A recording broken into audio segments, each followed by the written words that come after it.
Hello, this is part 2 to a two-part video essay analysing Series 6. If you haven't seen part 1, I recommend you do so. Roll the intro.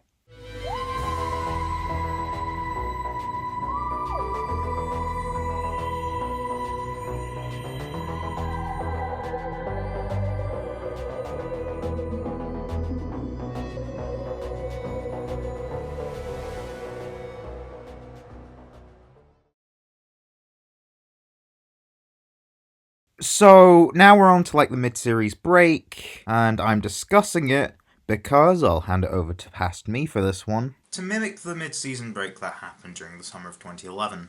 To pass the time, I got into Pokemon, but regardless of what we did with our time when it ticked away, what's important is what the show itself did with it. We saw that in A Good Man Goes to War there was a cliffhanger, which was evidence that Moffat seized a good storytelling opportunity, but it left us the promise that the Doctor would find young Melody Pond. A promise it failed to make on face value in Let's Kill Hitler. But more on that later. I would be fine with this if it did anything else of note with this cliffhanger. It didn't. Which didn't help the anticlimactic reveal, which deteriorated in the audience's memory. As for my experience, I was looking forward to the second half of the season. Dying to see it, in fact. Now, as I'm older, my reaction would be a bit different. Sure, I'd look forward to Who, because I always do. And the first half of the season was really good, give or take the Almost people. So I would hope the second half delivers. But that cliffhanger wouldn't leave me at the edge of my seat a month or two into the break. Also, with the power of hindsight, it wouldn't have been satisfactory. So, did the Doctor find River? Is this an interesting follow-up to A Good Man Goes to War? Is the story arc continued in an interesting way?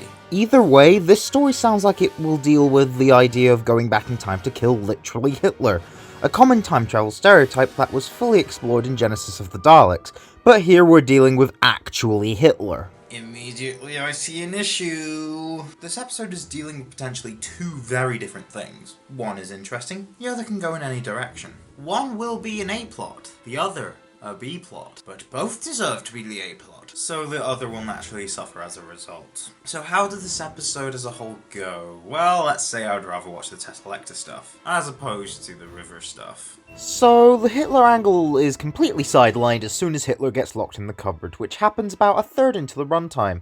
Said third is also the most annoying third, mainly due to the character of Mel's. She is insufferable, she is obnoxious, she is a brat. Literally everything she does is cringy, and I'm glad she regenerated. Speaking of, let's talk about Alex Kingston's portrayal, and she's not much better. Now, up until this point, I found the character of River really interesting and captivating. But now, she's reduced to toxic femininity. Honestly, this shows that Moffat does not know how to write women in a healthy way. Furthermore, this is much more of a mockery of a female regeneration than his literal comedy spoof he wrote 12 years earlier. This speaks volumes, that's all I'm gonna say. She's also very annoying. Literally every word she says is either hypersexualized, extremely sexist from the writer, or just plain irritating. I think our three main regulars are good, though. All three give a stellar performance as usual. I particularly love Rory in this episode because he's been given some of the best dialogue in the season. In this episode! Also, the Tesseract, as stated, is very cool. I do think it skirts into iffy territory when you realise that this is a Nazi backdrop, and that they're covering the Nazis without satirising them flat out. But more on that later. But that's why the positives end. Back to more negatives. The plot is very paper thin. It is just, oh look, she killed the Doctor, and oh look, the Doctor's dying for the second half of the runtime, which is where most of the plot is. So thank goodness this wasn't a two-parter. Speaking of, we're not seeing any more flows until Peter Capaldi's first season, 3 years later. I don't get why. Maybe this half of the season is an experiment for the next season? See if each episode can stand on its own legs and not need another episode to carry on its story. Spoiler alert, I don't really think it does. This episode shows two concepts independently of one another, and they both should have been their own episode in their own right. Everything else in this episode ended up being either really dull or really cringy. Except one thing that pissed me off, and yes, it's the Nazi backdrop again. I mentioned earlier how the Tesseract nearly skirted into weird tone territory. But when that's one of the most serious things in the episode, as River being the antithesis of serious takes up most of the episode, we kind of have a tonal issue here. Now, is it wrong to do a comedy with Nazis in it? No, in fact, Jojo Rabbit is an amazing film and I urge you all to see it if you haven't already. But the reason why it works so well is that it's a satire of Nazi ideology, Nazis themselves, and Hitler as a person. The closest this episode gets is locking Hitler in the cupboard. This does admittedly reduce one of the most evil men in history as a joke. Which is what satire is, so I'll allow it, but everything else isn't. Now, you could defend it as the show having a partly child demographic, so they can't really show the horrors of Nazi Germany, but may I remind you that Nazi Germany was a thing that actually existed, and there are currently people dying in death camps when the Dr. Amy and Rory and River are all doing their thing in Hitler's office. I am shocked that this episode is simply a comedy that has Hitler as a side character. And it's not even a Nazi-based comedy at that. It feels like a cheap trick to shock the audience before you force them to watch a terrible piece of television. Overall, this episode mostly hinged on us liking River, but ended up portraying her as someone who is just plain hard to watch. Even to many who liked her up until this point, it failed at its main job and tried to do other things which it also failed to do. The little positives I can mention are outweighed by mostly negatives, some of which I have glossed over for time. Now, all of its terrible writing does boil down to the fact that this was a first draft, and knowing Moffat, we could have gotten a lot worse. Although, if it weren't for all the regulars giving it their all, including Kingston admittedly, I think it would be a contender for one of the worst stories in the show automatically. I don't particularly want to watch this episode again. 3 out of 10. It's the Mark Gatiss episode, and this time it's horror. I'm surprised Gatiss didn't do more horror in his stint as Doctor Who writer, as he was really good at it. Well, if Nightshade and The Unquiet Dead are anything to go by. This is his 4th TV script, and his previous 3 were a bit of a mixed bag. The Unquiet Dead, as I just stated, is really good, but The Idiot Lantern is there, and Victory of the Daleks suffers in its second half, but that's more Moffat's fault, which Stephen himself admits. But he hasn't written anything bad thus far, so how is this one remembered? It isn't. People don't talk about this one. If they do, they just say it's forgettable. And some say it just isn't good. I guess that's why I'm here. Is it as scary as I thought it was when I was a kid, or is it just what Ryan thought it was before we watched it? Just a bundle of laughs. Both. Before I get into that, I do have to mention the genius concepts in this episode. Firstly, the setup. I like how simple it is that the Doctor visits a child who is afraid of monsters. The Doctor saving a child from the monsters is pretty much what Doctor Who is, and Matt Smith is the perfect Doctor to do this with, due to his era being more like a fairy tale in design. This naturally extends into the horror of this episode, which is done spectacularly. The setup is that George is afraid of monsters, as I have said too many times already. But then the focus of our fear evolves. It goes from the stuff he's afraid of, to the disappearances of the locals, including Amy and Rory, to the cupboard, to what's inside the cupboard, to the doll's house, to the peg dolls, and then finally George himself. I shall go over my favourite horror moments in the episode, just to highlight how well Gatiss did it here. A nice touch to make us just afraid as George is that the Doctor, upon sonicking the cupboard, becomes afraid. Now this is a really effective way to get us, the audience, scared of whatever's happening, by making the Doctor scared. As the Doctor is the one that's meant to make us feel safe, and when he doesn't feel safe, the situation is very not safe. This trick shouldn't be used often, as the Doctor is a symbol of bravery, but as a result they do need to show signs of weakness from time to time.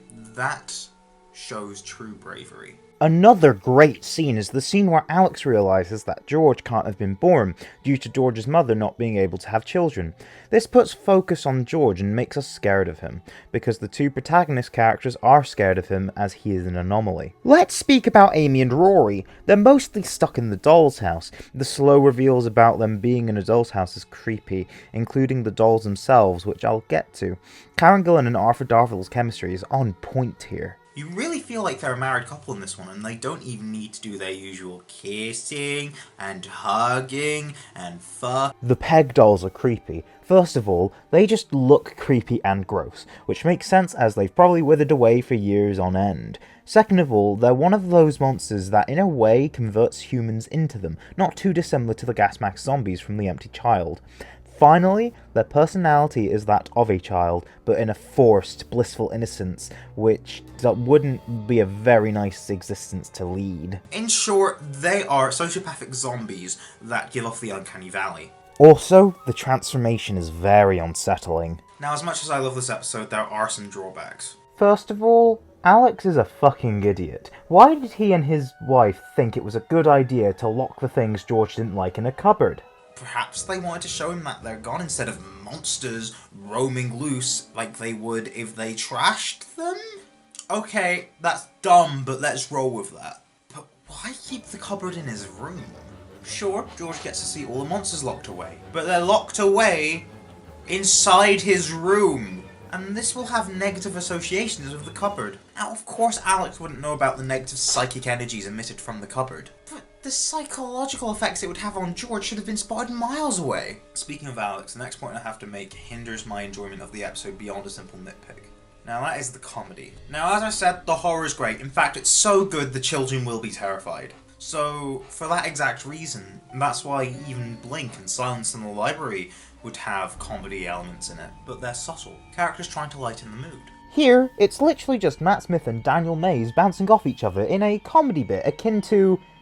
Now, I was about to say The League of Gentlemen, but that would make a lot of sense come to think of it. The comedy is very well written and performed, I must say, so I did very much enjoy it when it was there. But I feel like this level of comedy is way too in your face, which stunted the flow of the horror in this episode, and therefore stunted my enjoyment of the episode as a whole.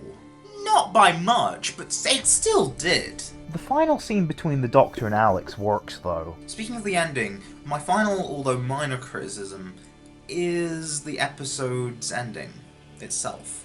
I think this episode needed 5 more minutes. You see, there's a lot going on in the climax. It should have been paced to happen slower within the third act. For example, the Doctor figures out what George is, but we're not given any time to let that sink in before we meet up with Rory fighting off peg dolls, one of whom is Amy, and we're having to rush straight to the conclusion where George enters the dollhouse, and the Doctor immediately realises that he still needs to come to terms with the fear of abandonment, and after an exchange which is pretty much the Doctor going, "He's your son," and Alex going, "But he's an alien," the episode immediately decides to have Alex run over to embrace George, without really any time for Alex to let it sink in that no matter what George is, he's still his son. I just think this part happens too fast. The rest of the episode flew by because I was so engrossed. To summarise, although not perfect, I don't see why people don't give this episode enough credit. It's good. Like, really good. Even the stuff I don't like is good. People should talk about this more often. It's a great little horror story that has the DNA of Doctor Who all through it. I think everyone should give this one another shot. 8 out of 10. Out of the 6 episodes in Series 6B, this one's the fan favourite. This is the one where Karen Gillan stretches her acting muscles as she plays 2 Amys. This is the result of an interesting idea utilising time, segmenting people off into 2 different time streams. This awesomeness of a concept was penned by Tom McRae, who previously wrote Rise of the Cybermen and the Age of Steel. It is a great 2-parter, only hated because of setting the New Who Cybermen trend of the cyborgs being more robotic and being stumpy boys. But back to The Girl Who Waited. I can't really say much more to introduce this, to be honest, as admittedly it has been a long while since I've seen this one last. But I can ask one question before I begin. Is this as good as everyone claims, or is it overhyped? Okay, that was 2 questions, sue me. Well, turns out this one's the best episode of the season. I know there are 3 episodes left, but I'll let you know if those are any better than this piece of art. I forgot to mention that the setup is that they're on an alien planet that's quarantined, and this makes me uncomfortable viewing this in 2020. However, this is a point in its favour because it gives a unique threat in Doctor Who. Beings who are trying to save you, but their act of kindness could kill you. It's a nice breath of fresh air from the peg doll zombies from the previous week. Of course, the real highlight of this episode is the characterization of Rory, and especially Amy. Not the Doctor this time round, as he's not really the focus, which is more to do with the writing. This isn't a criticism though, as the stuff with the Amys and Rory are great. Let's talk about Rory. McRae puts the character of Rory through a lot, essentially traumatizing him as he has the ongoing choice of which Amy he has to save. This inner turmoil is portrayed perfectly by Arthur Darvill, as he has multiple standout moments, such as his utter rage towards the Doctor in the middle of the episode, and his heartbreaking when he has to say goodbye to the older Amy. Speaking of Amy, Karen Gillan gets to act very well, I must admit, as she plays 2 Amys. In all honesty, old Amy does get most of the screen time in the 2nd and 3rd acts, leaving young Amy to not get as much, but I think she does an excellent job as both. She's enjoyable as usual in the first act, written perfectly by McRae. In the second, we see mostly old Amy, who doesn't sound old in her voice, but Gillen sells the hell out of this character being trapped there for 36 years. The third act is mostly both of them together. Gillen manages to play against herself very well, and is probably one of the best actors to do this. No wonder Marvel made her do this again. There's one more thing I can really say about this masterpiece, and that's the direction. Although that set design doesn't have much to it, Nick Horan makes the most out of this sterile environment, especially the final scene where they have to try and fight to save the Amys from the Handbots. A lot of criticism is made about the lens flares in the Chibnall era, but here it's done well, and in an impactful way. Overall, this has perfect writing, perfect direction, perfect performances, it's just perfect. Any nitpick I have is drowned by these. I'm very strict about what I'd call a 10 out of 10, let alone one of my favourite pieces of Doctor Who ever. This one goes above and beyond, securing its place in the latter. 10 out of 10. Now, before my rewatch of this season, the God Complex was my favourite one of this season. Mainly because the villain is pretty much like a Naimon. But also because of this episode deals with a lot of concepts I like, such as faith and fear. Now, people generally like this episode. When people try and give credit to Series 6, the 3 stories they always mention are The Doctor's Wife, The Girl Who Waited, and The God Complex. Well, is it a standout? I mean, yes, but I feel it's a bit overrated now, which is a shame because it was my favourite. The positives all lie in the script and the performances. As I said, Toby Whithouse delivers a great plot, dealing with interesting themes and ideas. The fact that everyone has a room in this endless hotel filled with their fears is really interesting. And the fact that the only one who didn't find their room, being Rory, makes it so that everyone is in danger. This, coupled with the faith aspect, is really cool. Said faith aspect being the twist, as the Doctor believes sticking to one's faith will stop the Minotaur from converting them, but in fact the Minotaur feeds on faith. It's always nice to see the Doctor be wrong once in a while. The characters are really interesting too, as they kind of have to be in order to make us interested in what's going on. I genuinely feel invested in all of their fears and faiths. Joe is probably the least interesting, but serves his function as a sacrificial lamb. He does perfectly demonstrate the fear aspect of the plot, as his introductory scene is creepy with the puppets. Gibbous serves the function of comedy guest actor nicely. I think David Walliams fits this character well, translating the humorous idea of a species hell-bent on being invaded by oppressors nicely onto screen. Howie as a character does many things. He has suffered from a stutter all his life, which is tied into his fear, but he's also a basement-dwelling conspiracy theorist, but that cleverly ties into his faith, as he believes in these conspiracies. It also gives a comedic scene. See, the US government has entire cities hidden in the Norwegian mountains. See, Earth is on a collision course with this other planet. No, it's amazing you've come up with a theory even more insane than what's actually happening. And finally, saving the best character for last, Rita. She's set up as being companion material, which is basically Doctor Who's equivalent of the red shirt. She left a bigger impression on me than most companions, in all honesty, and she's a contender for a future Almost Companions video. Her fear and her faith is also woven in well throughout. She also partakes in a standout scene where she's talking to the Doctor about how she's British, hence the tea and the tutting, and then explaining her theory on what's going on. Look, it's no more ridiculous than Howie's CIA theory or mine. Which is? This is Jahannam. You're a Muslim. Don't be frightened. I think this is important, showing the viewing public that Muslims are just normal people. They just have a different faith. It's not a terrorist faith. It's just another faith like Christianity is. And I think the scene is handled pretty well. What wasn't handled well was the direction and score. Sometimes the camera work was good, sometimes not so much. Also, as for the score, I've not really mentioned it much in this video. Honestly, Marigold's been fine this season. Sure, I Am the Doctor plays a lot, but that's a common criticism for the era as a whole, so I'm not really mentioning it here. And yes, I admit that in this episode, it played during a moment that I noticed, and I didn't like it. Lastly, I want to talk about Amy and Rory. The ending didn't feel earned. Sure, there were attempts to earn it in the episode, but I think that it largely doesn't work, and that the girl who waited in the God Complex should have swapped places, as that would feel more natural. The last thing that dampens this episode for me is the implied domestic abuse throughout the story. Rory mentions occasionally that Amy might, or has, in the past, hit him. This is seemingly used for comedy, which it shouldn't. Sure, 9 out of 10 cases of domestic abuse are men abusing women, but just because male victims are in the minority does not mean they should be considered the punchline for an edgy joke in a family show. Also, seeing as how it's an ongoing theme seen in Asylum of the Daleks makes me not like this. I have lost all respect I have gained for Amy up until this point.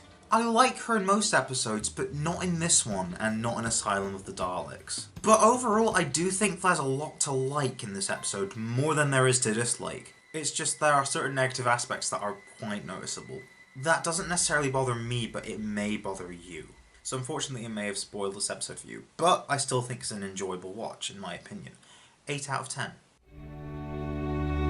Now, just before I start talking about this episode, I'm just going to say my views on the episode itself are in its own merit and have nothing to do with how I feel about the writer. Just because Gareth Roberts is a TERF does not mean I'm going to automatically write off this episode. I'm going to write him off as a person, but not as an episode. Just like how I'm not going to write it off because I don't really like James Corden. Yup, Craig's back because the lodger happened. Because everyone gave a shit about that one. So this is a sequel to last season's budget episode. I can't say I'm confident as I distinctly remember despising it the last time I saw it. Well, upon revisit, it's actually not that terrible. It's surprisingly watchable, in fact. James Corden does his job. I don't think he's the best actor, but that doesn't mean he can't act. He delivers a believable performance as Craig, and has brilliant rapport with Smith. It is mostly a two-hander between the main cast, but the side cast, especially Linda Barron, do great with what they're given. I especially like how it continues the gag from The Lodger where everyone likes the Doctor. I think the more mature scenes that give the Doctor and Craig room to breathe as characters, and giving us time to realise where they are in their lives, was honestly quite touching. And that's all the positives. First of all, I'm going to mention the comedy. The season did need comedy at this point, as there was a lot of deep episodes recently. Now, it's more so the quality of the comedy itself, because it very much was needed, but I don't really like how it happened. It's very in-your-face and mostly unfunny. It's also very repetitive. I liked the Stormageddon joke the first time. I liked the shushing joke the first time. I liked the gay joke, well, one of them. The comedy is too in-your-face, but they don't have enough substance, and seeing as how they're repetitive, this makes the comedy in this episode feel stale. Also, one nitpick that really bugs me: the sonic screwdriver fires a laser for some reason. It should be minor, but the fact that it's literally become an all-purpose tool, and the fact that it looks like it may have shot a laser in a previous episode, I hate it. I hate it. It's a screwdriver, not a fucking magic wand. Another thing I have an issue with is the end. Why the fuck are there random kids? By the way, the Cybermen are in this one. Did you notice their absence during my discussion? No, I didn't either. Yeah, they're the weakest point in this episode. They're just not scary and have no presence, and Roberts just forgot that they're a big deal. The director tried to give them that threat, but failed as there's not much substance there. The return of the Cybermats is cool. I like them in the episode. That's all I have to say. Other things I like about the Cybermen in the episode were the mundane shopping centre setting, as it's a fresh situation for the Doctor and the Cybermen to be in, yet the audience can connect with the drama more easily. Also, the climax where Craig bypassed the cyber conversion, which is controversial, but I think it makes sense contextually, as his paternal instinct is stronger than the Cyberman's lack of emotion. The way they tried to convert Craig, it was inconsistent with prior conversions, as James Corden would have been torn limb from limb. As well as the fact that the suit they placed over him was comically large to accommodate James Corden's frame. As I said, the context for this conclusion is great, but it's more so the execution I don't like.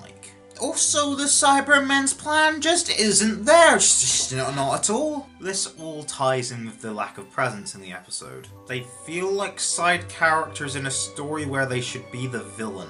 I don't fault this story for what it wants to do, but being a good Cyberman story is too ambitious for it, and therefore wastes the iconic foe. Overall, this could have been alright, but it wasn't. But it was still better than I remembered. 5 out of 10. It's the finale, and at this point viewing figures don't really matter. I mean, they do matter in the sense that the show will be on next year, but... But the show would have already been renewed at this point, as the viewing figures early in the season were great and the 50th wasn't too far away. Doctor isn't exactly at the peak of his popularity, but it's still going strong at this point. And it's soon to be very marketable. The season as a whole did wonders for the franchise, as it made it mainstream in America, so thanks to all the episodes up until this point, the show is in a good position. All that's at stake is the quality of this finale, which concludes an ambitious arc. If all goes sour, the reputation of the season will be tarnished forever! Unfortunately, a lot of people do despise this one, but should they? Well, I wouldn't blame them. Stephen Moffat does not know what he wants to do half the time. He has enough ideas for 2 parts, but only has 45 minutes to do them all. I did like all of time happening at once. I wanted that to be the whole episode, but no. As for the acting, they did their job. Nothing standout though. The story doesn't make sense structurally, and it can be a bit incoherent at times, mainly the first act. And in terms of content, the episode mostly felt like maintenance. Everything that needed to be there was, but it wasn't tied up in a satisfying way. I was genuinely wondering how far into the episode we were when watching, and I was surprised to find out we were over halfway through. The resolution of the arc, as I stated earlier, was unsatisfying.